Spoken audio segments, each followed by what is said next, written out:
आयुष्यात प्रत्येक गोष्ट मिळवण्याच्या या 3 पायऱ्या आहेत फक्त. तुमच्या जीवनात या 3 पायऱ्या पार केल्यानंतर तुम्हाला आयुष्यात हवी ती गोष्ट मिळते. आणि त्या पायऱ्या आहेत, पहिली पायरी विचार, पहिली पायरी विचार, दुसरी पायरी शब्द उच्चार आणि तिसरी पायरी कृती. या 3 पायऱ्या चढून गेलात ना, हवं ते मिळतं.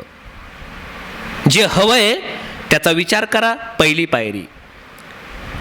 जे हवंय त्याचा शब्द उच्चार करा, दुसरी पायरी. जे हवंय त्याच्यासाठी कृती करा, तिसरी पायरी. मी माझं उदाहरण देऊन सांगतो आता. मला भाषण कला प्रशिक्षण हे माझं महाराष्ट्रातलं सगळ्यात टॉपचंच प्रशिक्षण असलं पाहिजे असा मी विचार करायचो.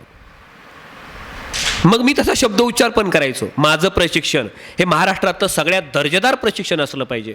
सहज सोप्या भाषेत कोणालाही सहज भाषण आलं पाहिजे. मी त्यासाठी प्रयत्न करणार. मी शब्द उच्चार केला, मी विचारही केला, मी शब्द उच्चारही केला आणि त्यासाठी कृती केली. बदल करत राहिलो. प्रत्येक वेळी काहीतरी नवीन बदल, प्रत्येक वेळी काहीतरी नवीन सांगायचे लोकांना. अपडेट करत राहिलो स्वतःला. आज महाराष्ट्रातलं सगळ्यात दर्जेदार आणि टॉपचं प्रशिक्षण म्हणून माझ्या प्रशिक्षणाची गणना केली जाते. 3 पायऱ्या केल्यात पार. आयुष्यात यशस्वी व्हायचं असेल ना, या 3 पायऱ्या आत्मविश्वासपूर्वक पार करा. एक विचार, दुसरा शब्द उच्चार आणि तिसरा कृती. बघा ना, तुम्ही कोण आहात? सगळं विचारानं, शब्द उच्चारानं आणि कृतीनंच घडलं. समजा तुम्ही इथं आलात, आधी काय केलं पवार सर? आधी विचार केला, बरोबर आहे. नंतर शब्द उच्चार केला. कोणाला तरी म्हणलं असतं ना की मला ट्रेनिंगला जायचं आहे. बाकी मित्रांना नाही सांगितलं, पण बायकोला तरी सांगितलं असेल की मी जरा 3 दिवस ट्रेनिंगला जातोय. कोणाला तरी सांगितलं. मग तुम्ही कृती केली, तिकीट वगैरे बुक केलं आणि इथपर्यंत आलात. हेच केलं ना तुम्ही? यायचं आहे हा विचार केला, मग शब्द उच्चार केला, मला जायचं आहे, किंवा मनात तरी तो शब्द बोललात, मला जायचं आहे, मला जायचं आहे, मला जायचं आहे. विचार केला, शब्द उच्चार केला, कृती केली, इथपर्यंत आलात. तुमच्याकडे आज बंगला आहे. आधी विचार केला, मग तुम्ही बोललात कुणाला तरी मला बंगला बांधायचा आहे, मला बंगला बांधायचा आहे, मला बंगला बांधायचा आहे. शब्द उच्चार केला आणि आता कृती चालू आहे तुमची. चालू आहे ना बंगला तुमचा? खरंच चालू आहे त्यांचा बंगला, बरं. आता कृती चालू आहे. म्हणजे प्रत्येक गोष्ट घडते त्याच्या 3 पायऱ्या आहेत: विचार, शब्द उच्चार आणि कृती. तुम्ही आज कोण आहात माहिती आहे? भूतकाळात तुम्ही जो विचार करत होता, तुम्ही आज आहात. तुम्ही आज कोण आहात? माणूस वर्तमानात कोण असतो? भूतकाळात केलेल्या विचारांचं प्रतिबिंब असतो.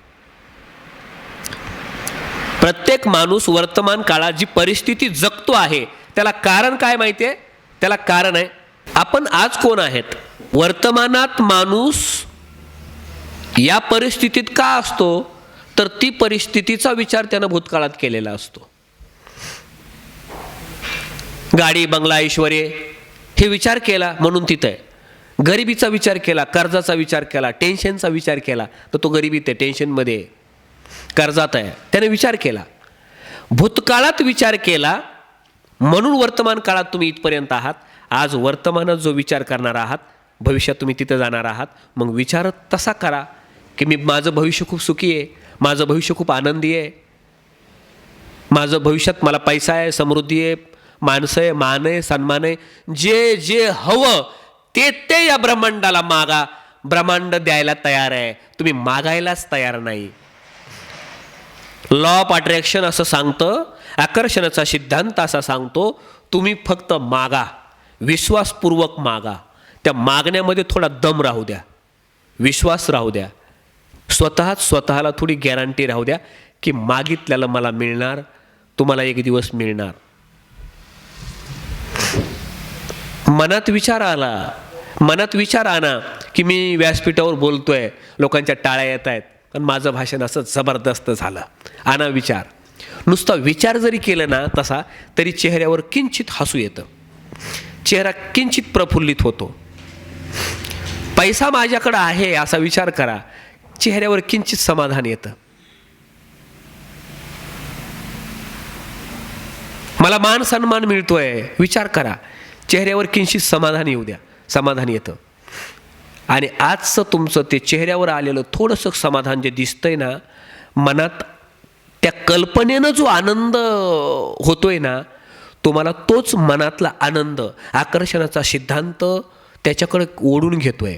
आकर्षणाचा नियम त्या आनंदाकडे तुम्हाला ओढून घेतोय. ती फ्रिक्वेन्सी तिथपर्यंत जाते आणि मग तुमच्या जीवनात तसं घडायला लागतं. म्हणून हसलं पाहिजे, प्रफुल्लित राहिलं पाहिजे, आनंदात राहिलं पाहिजे. जगायला तर कुत्रं जगतं, किड्यामुंग्या जगतात, मांजरं जगतात, पशु जगतात. जगण्याला काही अर्थ नाही हो. माणसानं स्वतःचं जीवन आनंदी जगला तर जगला. मी बोललो काल की कधी माणसाला कुठला आता कधी माणसाचा घडीचाही भरोसा नाही. आता जग एवढं फास्ट झालं आहे, तसं माणसाचं जीवनही फास्ट झालं आहे. पर 15-20 वर्षाच्या लेकराला सुद्धा आता अटॅक यायला लागला. 20-25 वर्षाच्या पोरांना सुद्धा आता अटॅक यायला लागला. आपलं जीवन जगताना माझं जगायचं राहून गेलं असं कधीच नाही वाटलं पाहिजे. आयुष्य एक रंगमंच आहे. आयुष्य ना एक रंगमंच आहे आणि या रंगमंचावरलं प्रत्येक पात्र आपण. आपल्याला जे पात्र दिले ना भगवंतानं, ते पात्र असं रंगवा ना की तुम्हाला स्वतःलाच वाटलं पाहिजे मरताना, गड्या भगवंतानं दिलेलं जे पात्र होतं ना आयुष्याच्या रंगमंचावरचं, मी ते रंगवलं, मी ते फार सुंदर रंगवलं, मला जगण्याचा आनंद मिळाला. जगताना माझं जगायचं राहूनच गेलं असंच जर म्हणून मरण येत असेल तर ते दुर्दैव आहे. मी मनसोक्त जगलोय, मी मनसोक्त जगलोय असं ज्याला वाटतं ना तो जगला. नाहीतर मग जगत मी जगलो असा की मी जसा जगलोच नाही, एकदा तुटलो असा की मग पुन्हा जुळलोच नाही. कैकदा कैफात माझ्या मी विजांचे घोट प्यालो, तरीही प्रकाशाला हाय मी पेटलोच नाही. आणि जगत मी जगलो असा की मी जसा जगलोच नाही. विचार केला ना जर आयुष्याचा मागचा टप्पा, जर निवांत एकांतात बसून विचार करा थोडं मागच्या आयुष्याचा. मी काय केलं आजपर्यंत? समाजानं माझी दखल घ्यावी, समाजानं माझी दखल घ्यावी. समजा येणार नाही मरण, पण समजा आता वर्ष 6 महिन्यावरच मरण आलंय तर काय जगून घेणार आपण? काय काय करायचंय? काय काय स्वप्न पाहिलेत? काय काय करायचं आहे? म्हणून जे जे काही चांगलं करायचं आहे ना, जे जे काही आनंदासाठी करायचं आहे ना, ते आत्ता करा, ते लगेच करा.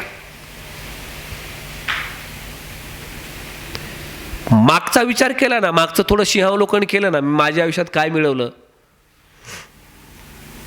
तर 5 लाख 10 लाख 20 लाख कोटी 2 कोटी हे आकडा म्हणजे तुम्हाला फार न्यून्य वाटेल. मरण जवळ आल्याच्या नंतर तुमचा आकडा तुम्हाला छोटा वाटायला लागला. म्हणून ना थोडंसं जगताना त्या भगवंतानं दिलेलं हे गिफ्ट आहे, गॉड गिफ्ट आहे, त्यानं दिलेलं हे पात्र आहे, आपल्याला काहीतरी वेगळं म्हणून जन्माला घातलंय.